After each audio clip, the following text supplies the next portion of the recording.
에베소서 2장 말씀을 함께 보겠습니다. 오늘 함께 볼 말씀은 에베소서 2장 20절에서 22절까지 말씀입니다.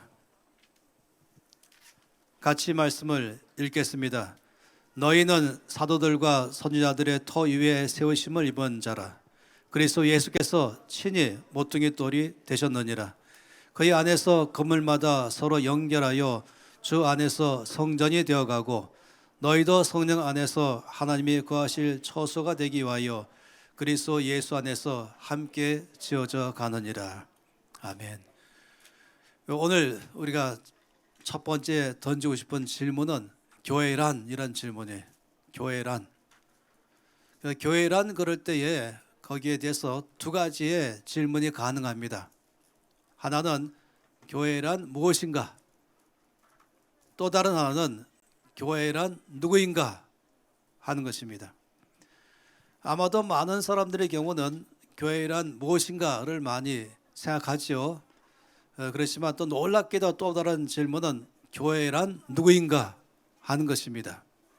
이 에베소서 말씀은 신구약 성경 전체에 걸쳐서 교회에 대해서 가장 놀랍게 우리 가운데 소개하고 있는 소위 교회론 또는 목회론, 교회에 대한 비밀을 우리 안에서 드러내고 있는 말씀인 것입니다.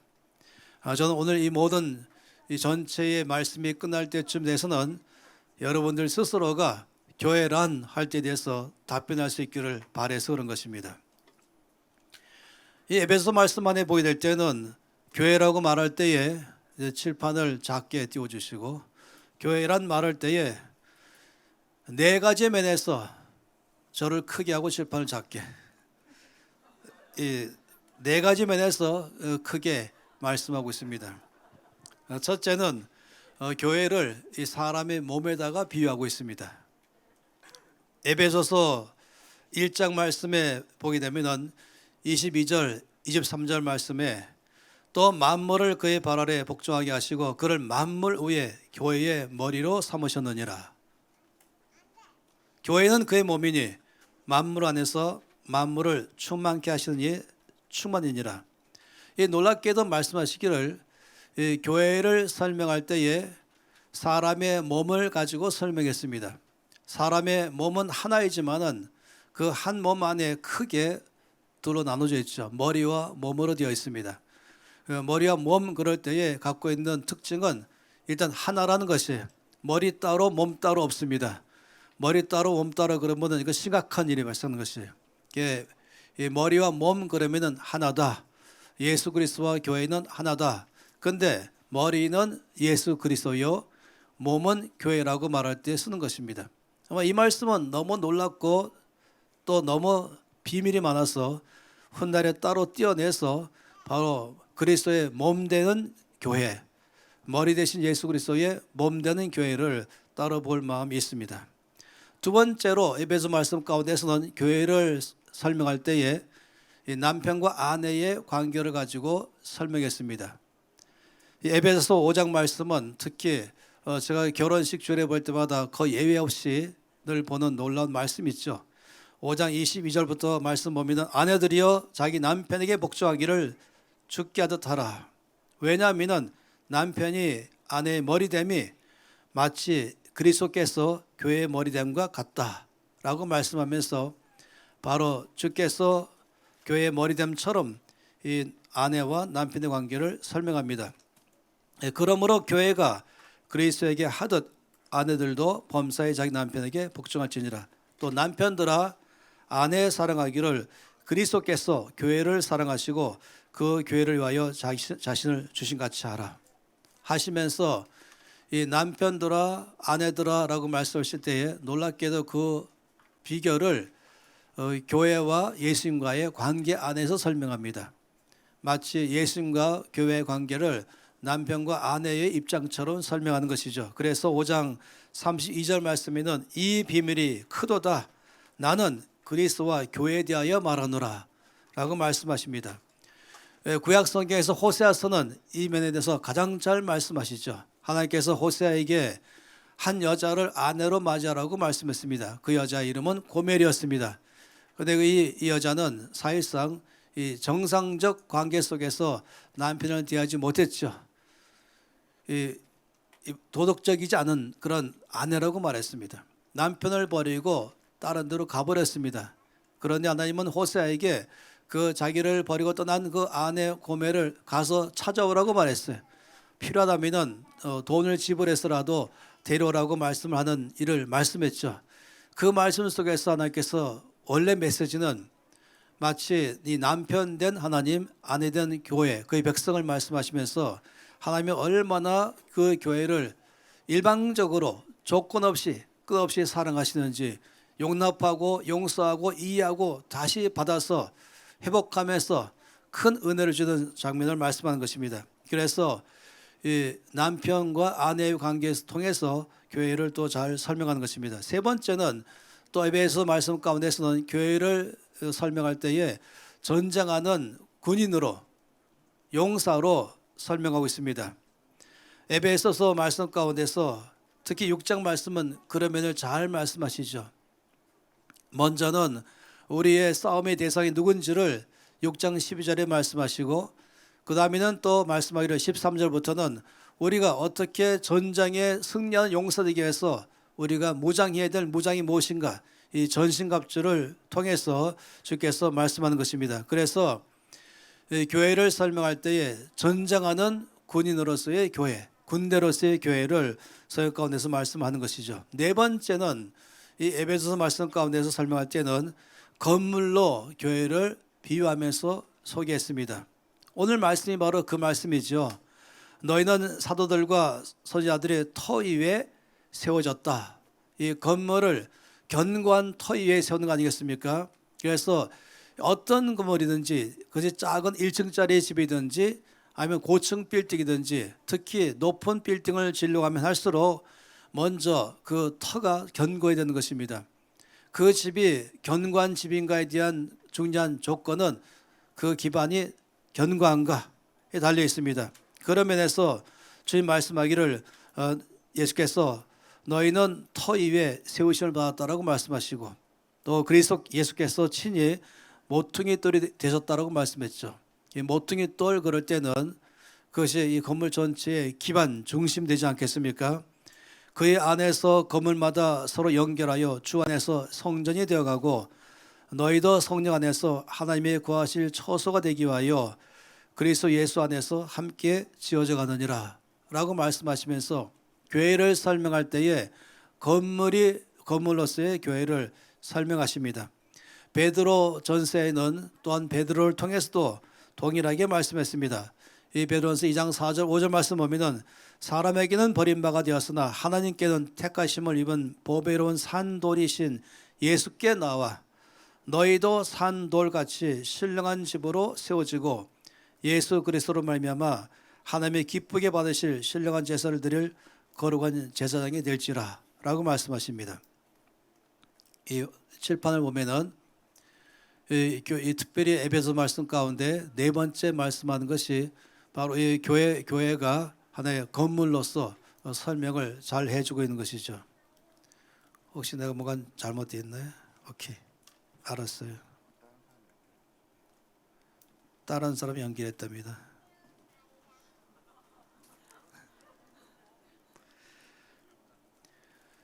성경에서 많은 경우에 말씀하실 때 교회를 설명할 때에 건물로 많이 설명합니다.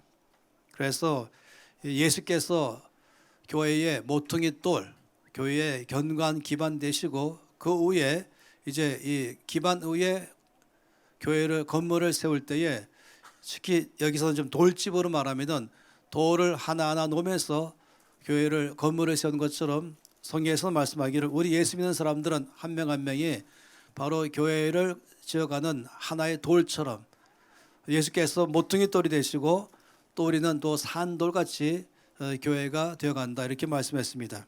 그러면서 교회를 설명하는 가장 많은 경우에 건물로서 설명을 하기도 하는 것입니다. 성경 말씀 안에 보면은 이 교회에 대한 모습을 여러 차례 말씀하는 것이 있죠. 제일 먼저 말씀할 때는 최초의 교회 모습은 모세 시대 때에 나왔습니다. 하나님께서 시내산에서 모세에게 시내산에 올라오게 하시면서 이 성막을 짓도록 말씀했습니다. 그래서 이제 모세는 주께서 보여주신 대로 이 성막을 지었죠. 그 성막을 다 완성했을 때에 거기에 하나님의 영광이 임하시면서 모두가 다 바라볼 때 하나님이 지금 성막이 임하셨구나 이거를 보게 되었습니다. 그래서 가시적으로 모든 사람 눈에 보일 만큼이나 하나님께서 지은 성막에 임재하시는 모습을 보여줬습니다. 당연히 성막은 하나님이 거하시는 장소라고 알게 됐던 것이죠. 그런 면에서 보면 우리가 구약의 성막이 바로 이런 모습 아니겠습니까? 이 성막 그러면은 그게 성전 뜰이 있고 그 다음에 성소가 있고 그 안에 지성소에 하나님께서 머무시는 중심, 바로 저희 보좌라고 말하는 거기입니다. 이 그림을 또 본다면 여기에 전체가 하나님의 디자인인 것이에요.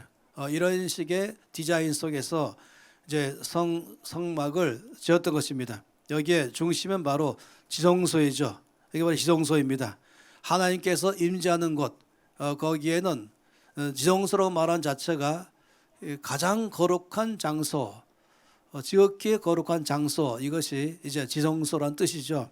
그 안에는 하나님이 임재하는 거기에 시온자가 있습니다.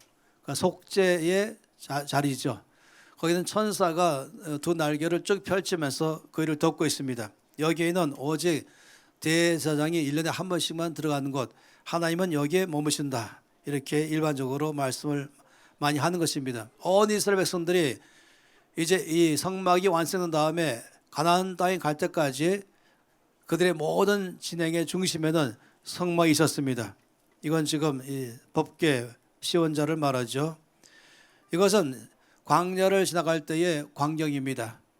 12지파는 그 한 중심에는 성막이 있었습니다. 성막 주변에는 성막을 섬기는 레위 지파들이 또 동서남북으로 나누면서 이러면서 이제 약속의 땅으로 진행했습니다. 모두가 다 아는 것은 우리 가운데 주께서 성막이 임하신다. 이들이 갈 때마다 거기에 중심에 성막에 특히 지성소에 임하신 주님, 구름이 그 위에 늘 머물러 있었죠. 그러다 구름이 높이 올라가기 시작하면은 이제 진행하라는 줄 알고 다 보따리에 싸서 그러면 구름이 가면서 온 전체가 함께 움직였습니다. 가다 구름이 멈추면 주께서 거기서 멈춘 줄 알고 또 거기서 이제 천막을 쳤죠. 이러면서 이스라엘 백성들의 전체는 이 성막 중심의 삶을 살아갔습니다. 그러다 보니까 이 사도행전 7장 말씀에서는 말하기를 광야교회라고 설명했습니다. 이 자체가 하나의 교회요, 특히 광야를 지나갈 때 있었던 교회 모습을 잘 말합니다. 그런데 이제 이 성막이 가서 약속의 땅에 들어간 다음에도 500년 동안은 여전히 성막을 그대로 거기에 놨었습니다. 그러다 500년 지난 후에는 이제 솔로몬 시대가 왔을 때는 성막이 아니라 거기다 건물을 지었습니다. 그래서 성막은 텐트였죠. 근데 건물을 지은 것이 우리가 아는 것처럼 솔로몬 성전 이렇게 말하죠. 그리고 이 솔로몬이 성전을 다 완성했을 때에 하나님의 영광이 다시 그에 임하셨습니다. 모두가 다 눈으로 볼 만큼이나 주께서 지금 이 성전에 임하셨다 이렇게 알게 됐던 것입니다. 그렇기 때문에 사람들은 일반적으로 하나님께서는 바로 이 건물에 임하셨구나, 이 건물에 계시구나 이런 식으로 알았던 것입니다. 그런데 실제로는 주께서 우리 가운데 말씀하는 비밀이 뭐냐면 이 모든 것들은 하나의 모형이요 그림자이다 라고 말씀했습니다. 히브리서 8장 5절 말씀에는 그들이 섬기는 것은 하늘에 있는 모형과 그림자라, 모세가 장막을 지으려 할 때에 지시하심을 얻음과 같으니 이르시되 삼가 모든 것을 산에서 내게 보이던 본을 따라 지으라 라고 말씀했습니다. 우리가 어딘가는 대규모적인 아파트 단지가 들었을 때는 먼저 모델 하우스를 설치하죠. 그 사람들이 아직 거기에 아파트가 들어오지 않았지만은 어떤 아파트일까 알아보려고 모델 하우스를 갑니다. 그러면 뭐 A타입, B타입, C타입이 있으면서 앞으로 여기는 몇 평형이고 그대로 이제 여기 보이는 모델 하우스 그대로 앞으로 여기에 이제 살 집이 지어집니다. 그래서 이제 선택하는 일을 하지 않습니까? 마찬가지인 것이에요. 하나님께서 이 성막을 통해서 우리에게 말씀하는 것은 하나님이 계시는 것이 어딘가에 대해서 하나의 이 모델로서 제시했던 것이죠. 그래서 솔로몬도 성전을 다 완공하고 봉헌식할 때에 주 앞에 고백할 때에 솔로몬도 충분히 이것을 이해했습니다. 역대하 6장 18절 말씀 보면은 성전 봉헌식할 때에 솔로몬의 기도가 잘 나와 있죠. 하나님이 참으로 사람과 함께 땅에 계시겠습니까? 보소서 하늘과 하늘들의 하늘이라도 주를 용납하지 못하겠거든 하물며 내가 건축한 이 성전이 오리이까. 분명히 아는 것은 하나님은 단지 사람이 지어놓은 건물에만 계시지 않으신다 하는 것을 분명히 이해했다는 것이, 사도 바울도 이 면에 대해서 확실하게 알았습니다. 사도행전 17장 말씀에는 우주와 그 가운데 있는 만물을 지으신 하나님께서는 천지의 주제시니 손으로 지은 전에 계시지 아니하시고, 하나님은 사람의 손으로 지은 건물 안에만 계신 분이 아니다 하는 것을 분명히 말씀했습니다. 예수님께서도 이 면에 대해서 확실하게 요한복음 4장에서 말씀하셨죠. 21절 말씀에 보면은 예수께서 이르시되 여자여 내 말을 들으라. 이 산에서도 말고 예루살렘에서도 말고 너희가 아버지께 예배할 때가 올 것이다.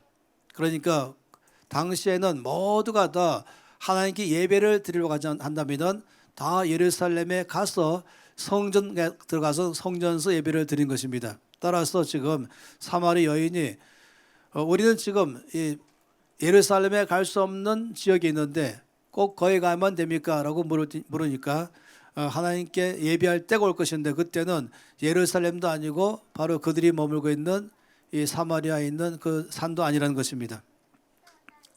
그러면서 말씀하시기를 아버지께 참되게 예배하는 자들은 영과 진리로 예배할 때가 오나니 곧 이때라.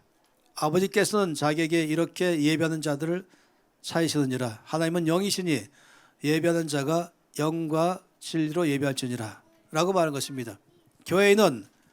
교회를 건물로 설명하는 것은 이해를 돕고자 하는 것이지 교회가 곧 건물이다 이렇게 말하는 건 아닌 것이에요. 어느 특정한 지역에 있는 곳에 지어져 있는 건물, 그것만이 교회다 하는 것이 아닌 것이에요. 교회를 올바르게 이해하지 못하게 하는 것은 건물이 곧 교회라고 생각할 때가 아주 어렵습니다. 구약은 끝없이 성막과 예루살렘 성전 통해서 우리에게 특별한 장소 또 특별한 건물이 하나님이 계시는 곳, 거기에 가야 예배하며 거기가 바로 교회다라는 이런 것을 심어줬죠.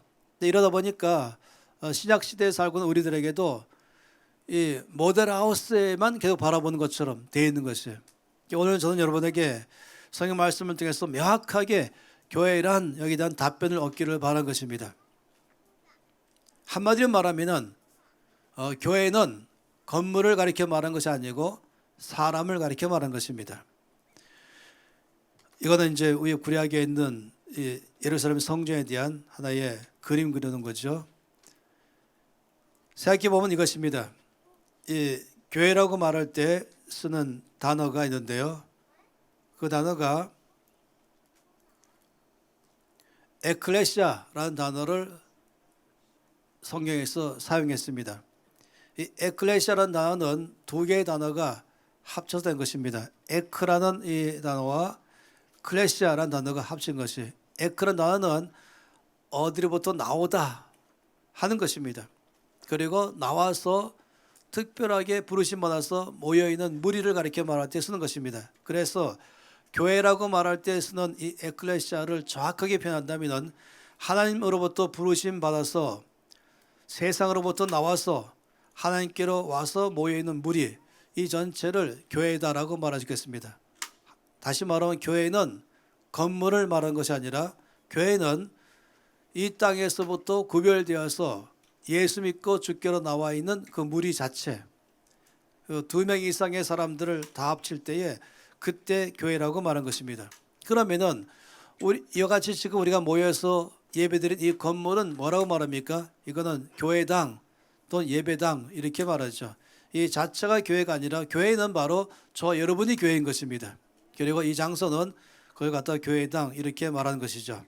그렇기 때문에 예수님을 믿고 구원받은 사람들이 함께 모여서 예배 드릴 때 바로 거기를 교회라고 말하는 것입니다. 근데 교회당은 그렇다고 해서 건물을 교회가 아니기 때문에 뭐 함부로 대하거나 또는 더럽게 하거나 아니면 관리를 소홀히 하거나 하는 것이 아닌 것이죠. 우리가 집을 샀을 때는 가족이라고 말하면 집이 가족이 아니잖아요. 가족이 모여 사는 곳은 집이라고 말합니다. 그러니까 건물은 가족이 아니에요.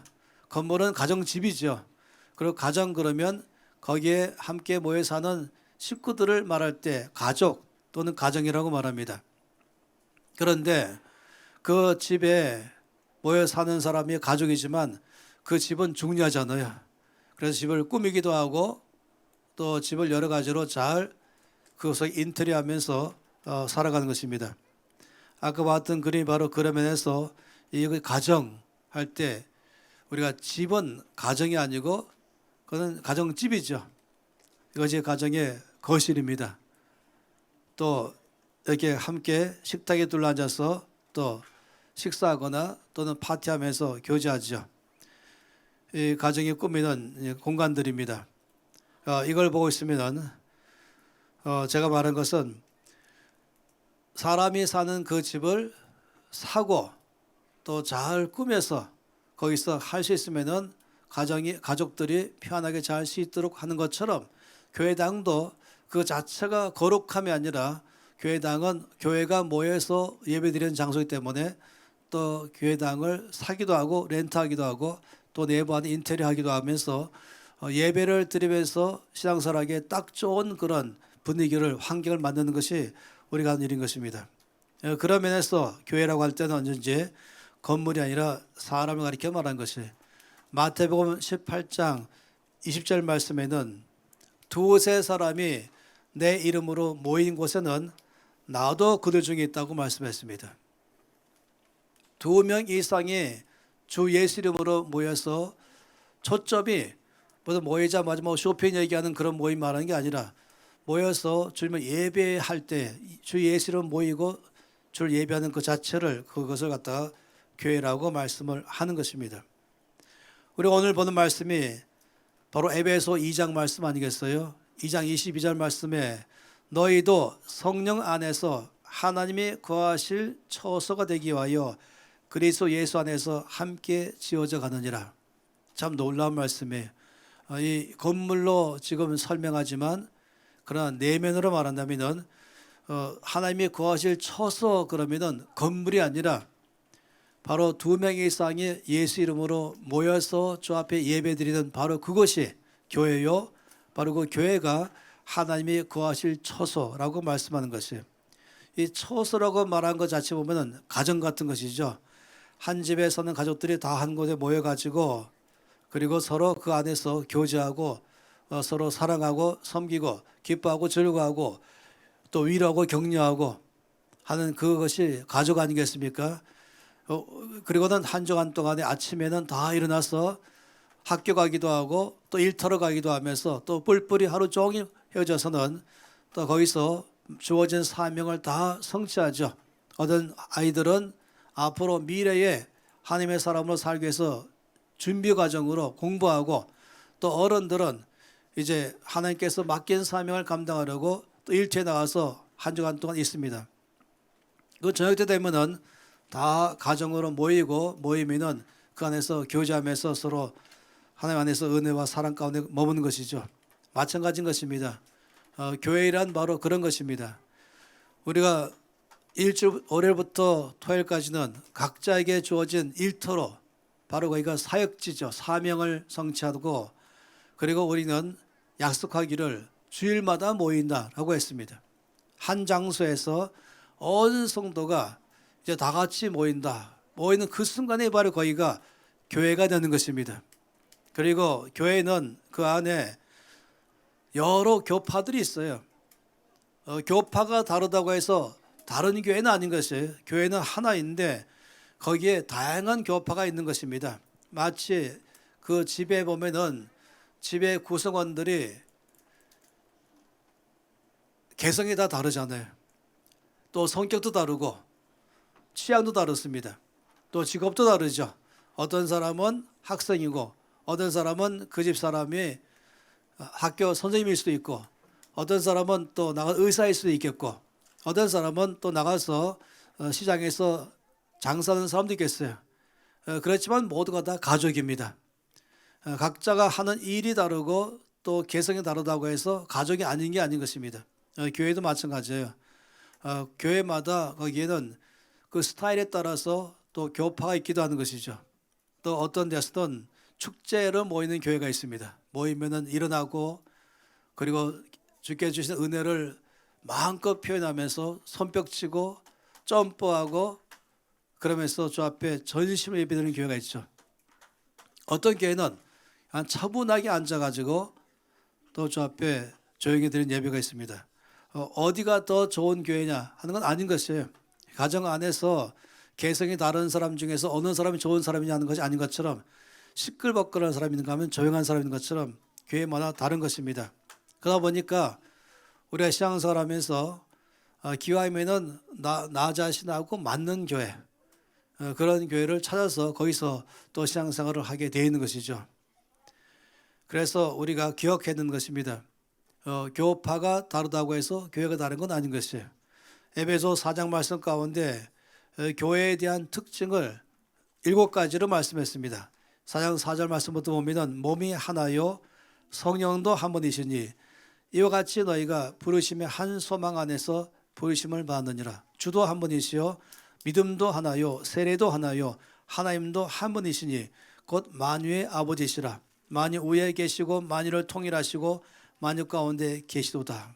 여기는 적어도 교회라고 말할 때의 특징은 이 7가지가 있으면 교회다.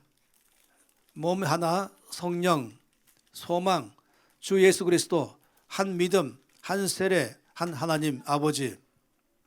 그것이 장로교이든 감리교이든 수목업이든 또는 침례교든 선교교든 적어도 이 7가지 면에서 공통적이라면 바로 거기가 교회인 것입니다. 그래서 교파나 다르고 또 같은 장로교 안에서라도 여러 교회 안에 갖고 있는 성격이 다른 것은 그냥 개성인 것이죠. 가족들이 다 직장 다르고 취향이 다르고 또 성격이 다르지만은 그러나 가족이 아니라고 말하지 않아요. 다 가족인 것입니다. 이처럼 예배의 스타일 다르고 예배의 성격이 다르지만은 그러나 내 교회만이 교회고 너의 교회는 교회가 아니다라고 절대 말하면 안 됩니다. 꼭 축제만 드리는 그 교회만이 좋은 예배고 조용하게 드리는 교회는 교회가 아니다 말할 수 없어요. 각각에 따라서 오직 한 분 예수 그리스도 안에 모이고 한 분 하나님만 찬양하는 그런 예수의 피로 값주고 사는 교회이죠. 우리 교회는 그런 면에서 마음을 넓히기를 바랍니다. 시야가 넓어지기 바랍니다.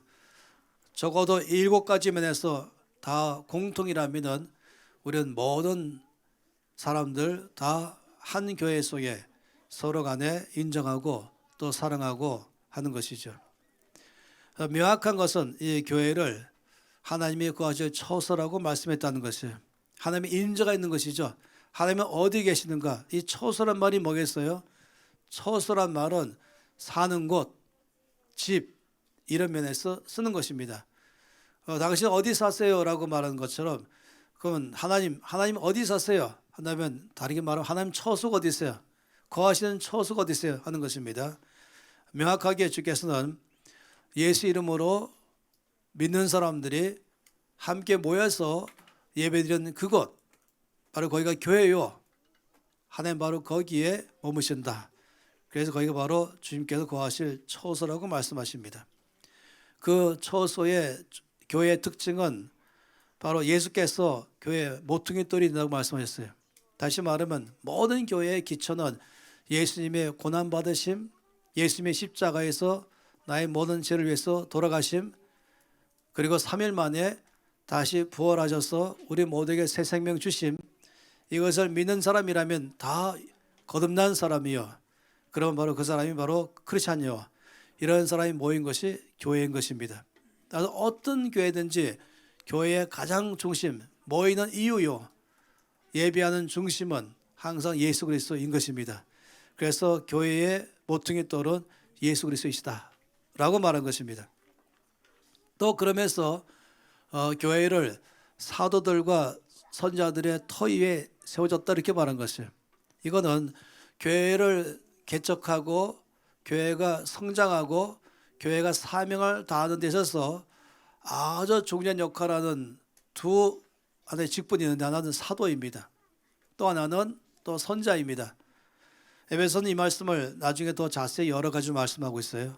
혹 때가 된다면 말씀드리겠고, 일단 이 말씀에 교회의 기초는 예수님이시지만 교회가 세워져 가고 성장하는 데에 하나님은 두 영역을, 두 리더를 중요하게 불렀다 이렇게 말해요. 사도는 한마디로 말하면 교회의 비전과 교회의 방향을 제시하면서 교회로 하여금 이 땅에서 무엇을 위해서 살아야 될 것인지, 교회가 해야 할 일이 무엇인지 이것을 늘 말해주는 것이 바로 사도의 역할입니다. 선자의 역할은 마치 건물을 지을 때에 제대로 설계대로 건물이 지어졌는가, 건물이 혹시 중간에 뭐 잘못된 건 없는가, 혹시라도 물이 새면 빨리 발견해서 또 물 새는 것을 막는 것처럼 이런 전체의 교회가 늘 깨끗하고 정결하고 튼튼하고 힘이 있어가지고 그 사명을 성취할 수 있을 만한 건강한 교회로 되게 해주는 것, 역할이 바로 선지자인 것입니다. 그래서 어느 교회든지 그 교회가 세워지고 성장하고 주의 뜻을 행하는 교회는 이 두 역할이 상당히 중요합니다. 사도의 역할과 선지자의 역할이라고 말한 것입니다. 하나님은 항상 어느 교회마다 이런 일들을 그 안에 부어주십니다. 그리고 세 번째 말씀하기를 성령 안에서 교회가 지어져 간다라고 말했잖아요. 따라서 교회의 중심은 바로 성령이십니다. 성령께서 교회를 운영하는 것이에요. 저에게 교회 가운데 기름 부어주시고 은혜 주시고 힘을 주게 하는 것이죠.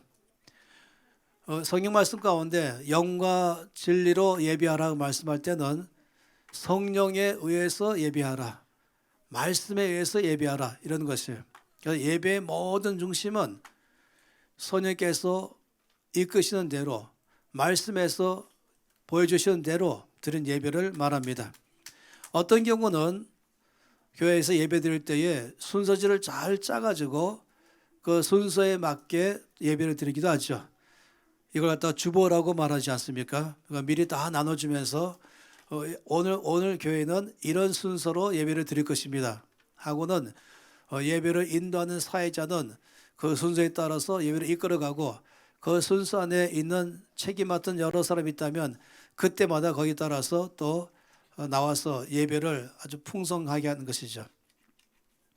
그런데 어떤 교회는 그 주보가 없습니다. 순서를 만들지 않습니다. 성령께서 이끄시도록 맡기면서 가는 것이죠. 순서가 없는 것처럼 보이지만 사실은 순서가 있는 것이에요. 어느 것이 더 좋습니까? 주보가 있어서 이미 오늘 하루 어떤 예배 드릴 것인가 된 모든 잘 짜여진 순서가 있는 것이 좋은 교회인가, 없는 교회는 좋지 않은 교회인가? 그렇지 않습니다. 아까 제가 개성을 따라서 다양하게 있는 것처럼 그 교회가 결정하는 것입니다. 순서가 있는 교회도 좋고 또 순서가 없는 교회도 좋은 것이고, 그러나 그 어느 것이든지 중요한 사실은 성령께서 이끄시는 교회가 되어야 되는 것이에요. 순서가 있을 때에 행위라도 잘못될 수 있어요. 순서를 따라서 쭉 사회자가 진행하는데 갑자기 성령께서 순서도 없는데 내가 할 말이 있다 하면은 사회자가 혹시라도 성령님 오늘 순서에 성령님 순서가 아니에요. 이 시간에 성령님 필요하시면 미리 말씀하셔야죠. 다음 주에는 넣어드리겠습니다. 이럴 수 있는 가능성이 있을 수 있어요. 너무 이 스케줄 꽉 차가지고 그대로 움직이다 보면은 중간에 또 성령께서 혹시 하실 말씀이 있거나 지금은 잠깐 통성기도 하자든지 지금 뭐 하겠다든지 할 때는 자칫하면은 그것이 딱딱한 예배로, 그러니까 하나님 성령께 이끄신 예배가 아니라 사람이 이끄는 예배로 바뀔 수가 있는 것입니다. 반대로 또 순서가 없이 선이 이끄는 예배를 드린다고 하다 보니까 중구난방이고 복잡해질 수도 있어요. 그래서 정말 중요한 것은 어떤 방식으로 이끄든지 교회는 성령께서 이끄는 예배를 드리는 법을 배워야 된다. 그래서 이 교회 안에 예배를 이끄는 이 일들은 너무 중요합니다. 우리 교회는 김정 목사님이 예배를 인도하잖아요. 근데 굉장히 어려운 작업이에요. 기도를 많이 하실 수밖에 없고 어떻게 주께서 오늘 예배를 인도하시는지를 기도하면서 순서를 짜는 것입니다. 그리고 중간에 혹시라도 또 바뀌어버리면은 즉시로 성령께 역사하실 수 있도록 맡길 수 있는 그런 자신감이 있어야 되는 것이에요. 그래서 이 김영 목사님이 하는 예배는 아무나 할 수 있는 것이 아닌 것입니다. 또 우리 교회는 예배를 인도하시는 분들이 있잖아요. 오늘 이제 윤대인 목사님도 하시듯이 그 예배 인도하시는 분도 쉬운 문제가 아닙니다. 순서지가 있으면 너무 쉬운데 없으면 긴장해야 되는 거예요. 성령님 어떻게 원하십니까? 지금 제가 나가야 됩니까? 안 나가야 됩니까? 뭐 이런 일들이 발생하는 것이죠. 근데 우리 교회는 처음부터 정말 모험을 하면서 동시에 믿음을 가지면서 성령께서 이끄시는 예배, 영과 진리로 드리는 예배, 온전히 드리는 예배를 드리기 원하기 때문에 늘 그렇게 하는 것입니다. 가끔 보면 중간에 갑자기 막 순서가 여러분 보기에는 중간에 막 바뀌기도 하잖아요. 그럴 때는 모두가 다 함께 오직 성령 하나님께만 순복하면서 성령께 이끄시는 예배 되기를 바란 것입니다. 그런 의미에서 예배 드릴 때는 이와 같이 예수님 기반 사도와 선자의 지도력 그리고 성령이 이끄시는 예배, 이런 예배가 참으로 중요합니다. 근데 교회라고 말할 때는 이와 같이 모일 때에 모이는 그것이 교회죠. 그런데 또 한 가지 말한다면 교회는 어떻게 본다면 모이지만 또 흩어집니다. 일단 교회의 중심은 모이는 교회가 중심입니다. 아까 말씀을 드린 것처럼 주께서 마태복음 18장 20절에 말씀하기를 두세 사람이 내 이름으로 모인 곳에 나도 그 중에 있다고 말씀했죠. 그래서 당연히 우리 각 사람 혼자라도 예배 드릴 때에 주님과에 계세요. 그 예배를 받으시죠. 근데 교회라고 말할 때는 혼자 드리는 것이 아닌 것이에요. 우리가 코로나 상황이 발생하다 보니까 자연적으로 내가 오고 싶어도 오지 못할 수 있지 않겠습니까? 그런데 오늘날의 시대가 참으로 너무 놀라워서 그래도 인터넷이 발달하니까 집에서도 인터넷 통해서 예배를 드릴 수가 있게 되었습니다. 근데 이것이 너무 익숙하다 보면은 그것만이 예배로 잘못하면 정착할 수가 있습니다. 근데 교회의 근본적인 것은 공간적으로 함께 모일 때에 그것을 교회라고 말씀하시고 거기 역사하십니다. 근데 어쩔 수 없이 집에 있거나 아니면은 사무실에 있거나 아니면 여행 중이라도 그 예배에 동참하고 있는 같은 거기에 있지 않지만 인터넷상으로 예배를 드리면은 또한 그 예배를 받으십니다. 그러나 늘 교회에는 두세 사람이 내 이름으로 모인 곳 늘 말씀하는 것이에요. 교회라고 말할 때는 늘 교회 공동체를 말합니다. 한 명은 공동체가 아니죠. 이것을 늘 말하고 있어요. 이 그림 보이나요? 이 그림이 잘 되는지 모르지만 이 그림 뭔지 아세요? 외발 자전거입니다. 그러니까 바퀴가 하나 있는 것을 타는 자전거. 이것은 묘기 대행진 때나 가끔 하는 것이에요. 아무나 하는 것이 아닙니다. 그런데 또 이런 것이 있어요. 잘 표현되지 모르지만 이런 것이 있어요. 이거 뭔지 아십니까? 탱크입니다. 이 탱크와 외발 자전거는 하늘 땅 차이입니다. 이 탱크는 무적이죠. 강한 힘을 갖고 있습니다. 또 성경에서 말씀하기를 한 사람이 1000명을 쫓고 두 사람은 만을 쫓는다 라고 말할 때는 2명 이상이 모일 때에 거기 임재하시면서 역사가 크다고 말씀하십니다. 모일 때마다 예배로 교회로 모일 때에 거기에 주께서 임재하시면서 부어주는 은혜가 큰 것입니다. 야곱이 집을 떠나서 이제 외삼촌 집으로 가는 도중에 한 일하던 장면을 성경에서는 일부러 길게 말씀했습니다. 이 창세기 29장 1절 말씀부터 보기 시작하면은 야곱이 이제 집을 떠나서 떠나서 동방 사람의 땅에 이르러 먼저 들에 우물이 있고 그 곁에 양 세 떼가 누워 있었다. 그 말은 세 떼는 목자가 셋이라는 것이에요. 이는 목자들이 그 우물에서 양 떼에게 물을 먹임이라. 큰 돌로 우물 아기를 덮었다가 모든 떼가 모이면 그들이 우물 아기에서 돌을 옮기고 그 양 떼에게 물을 먹이고는 우물 아기의 그 자리에 다시 그 돌을 덮더라.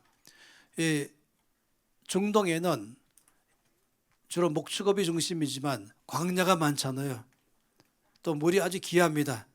따라서 우물을 갖다가 파놓고 이제 목자들이 양들의 물을 먹을 때는 시냇물이 많이 좀 문제 아니지만 시야가 없다 보니까 그 우물인 대로 다 모여듭니다. 그런데 우물을 그냥 열어놓으면은 여러 가지 잘못될 수 있으니까 늘 덮어놓습니다. 큰 돌로.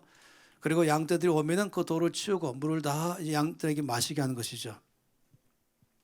그런데 이제 7절 말씀부터 보면은 야곱이 이르되 해가 아주 높은즉 가축 모일 때가 아니니 양에게 물을 먹이고 가서 풀을 뜯게 하라. 그들이 이르되 우리가 그리하지 못하겠노라. 때가 다 모이고 목자들이 우물 아귀에서 돌을 옮겨야 우리가 양에게 물을 먹이느니라. 왜 이 말씀했을까요? 지금 야곱 보니까 양 세 떼가 있는 거예요.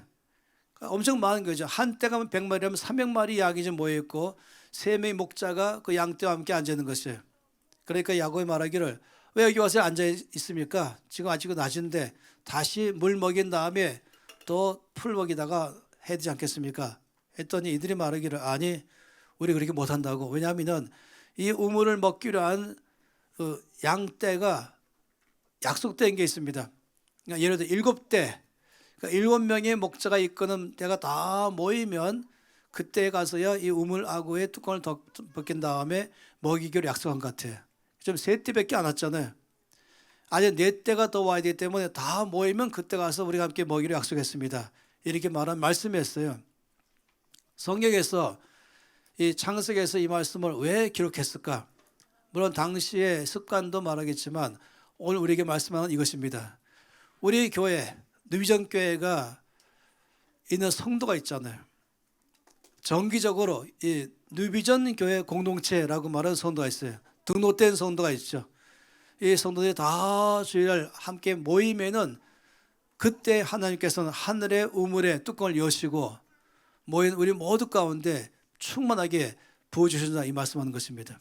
모일 때에 임재하시고 성도가 다 모일 때에 주께서 그 가운데 하늘의 만나를 내리시며 생수의 강을 터지게 하시면서 풍성하고 충만하게 우리 가운데 부어준다고 말씀하십니다. 모여서 예배 드릴 때에 주께서 이제 뚜껑을 열기 시작하시고 어떤 사람은 심령이 갈급한 사람에게는 영적으로 채워주게 하시고 몸이 아픈 사람은 예배 드릴 가운데 치유가 일어나게 하시고 마음이 상한 사람은 주께서 위로하기 시작하시고 또 위로가 필요한 사람의 위로를 붓기 시작하시고 슬픔으로 온 사람에게는 슬픔을 다 제거하시면서 하늘의 기쁨의 물을 부어주기 시작하시고 들어올 때는 빈손으로 지쳐가지고 약해서 왔지만 주 앞에 전심으로 예배드릴 때는 이제 덮였던 뚜껑의 하늘의 우물의 뚜껑을 여시고 모인 양떼 모두에게 물을 먹이는 것처럼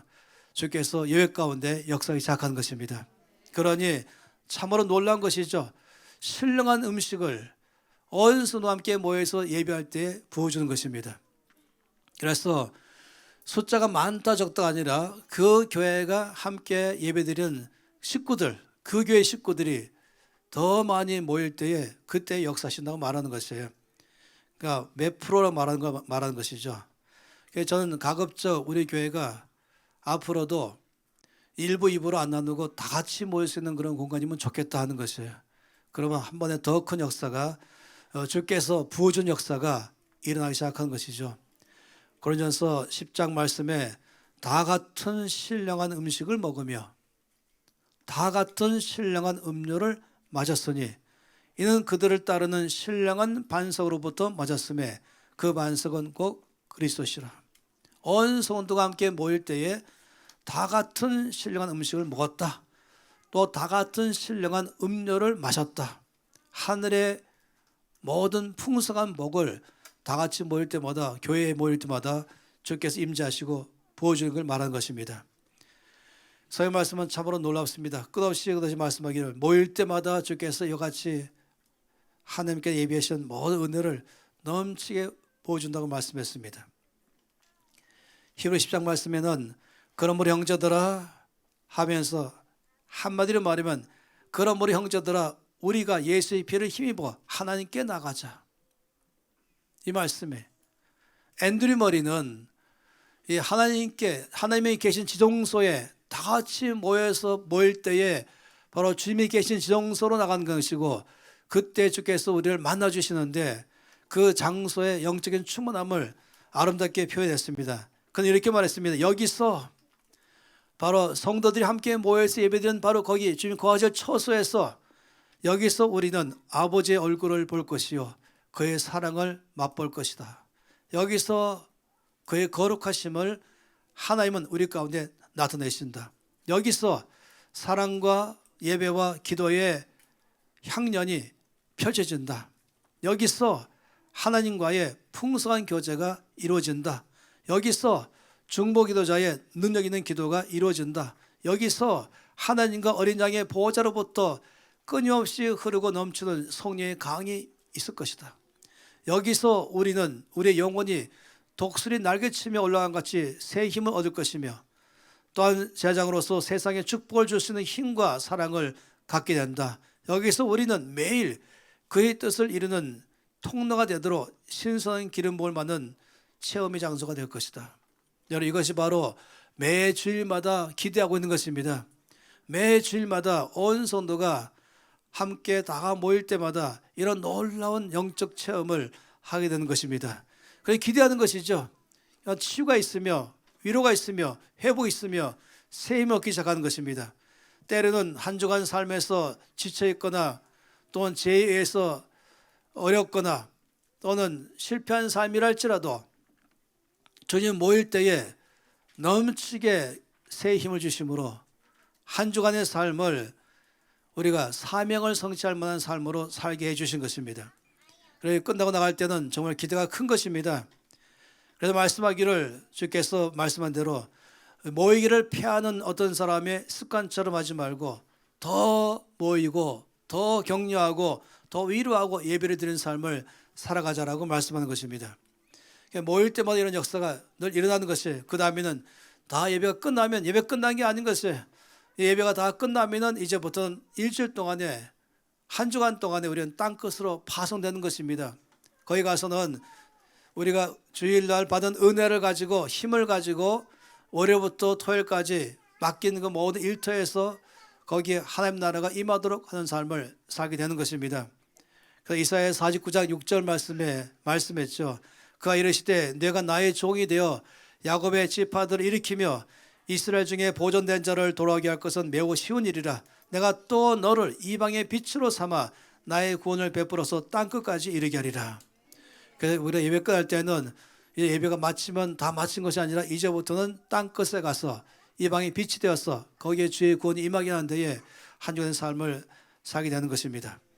이제 말씀을 마치면서 처음의 질문으로 교회란 한다면은 거기에 대한 답변은 교회란 그럴 때는 하나는 교회란 무엇인가 한다면 사명을 말할 때 쓰는 것이고 이 땅에 하나님 나라를 이루게 하는 교회를 말할 때 그럴 때는 사명자로서의 교회는 무엇인가 교회는 누구인가 말할 때는 바로 건물이 아니라 예수 믿는 사람들이 함께 모여서 예배드리는 그곳이 바로 교회다 하는 것입니다.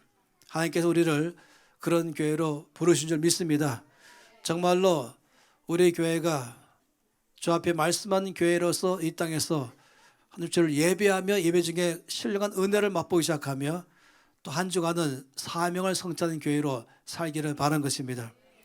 그리고 재정적으로나 모든 면에서나 주 앞에서 우리가 모델이 돼서 이 나라의 교회가 부흥하는 데에 우리도 함께 서 있기를 바라는 것입니다. 그래서 주일날은 여러분이 아예 따로 시간 떼놓으시면서 아침부터 오후까지 함께 모여서 전체 예배드리고 말씀으로 교제하는 시간들로 가질 때에 바로 그 시간들이 내 삶의 피곤한 나의 영을 주께서 새롭게 하시고 약해진 나의 모든 상태를 강하게 하시고 또 내 속에 새 힘을 부으시며 또 치료할 자는 치료하시고 자유케 하신 자유케 하심으로 충전되는 시간들이 바로 주일입니다. 혹시 여러분 실험을 해보셨습니까? 주일날 교회 안 가고 어디 산에 가서 쉬어보니까 오히려 더 지쳐버리는 것이에요.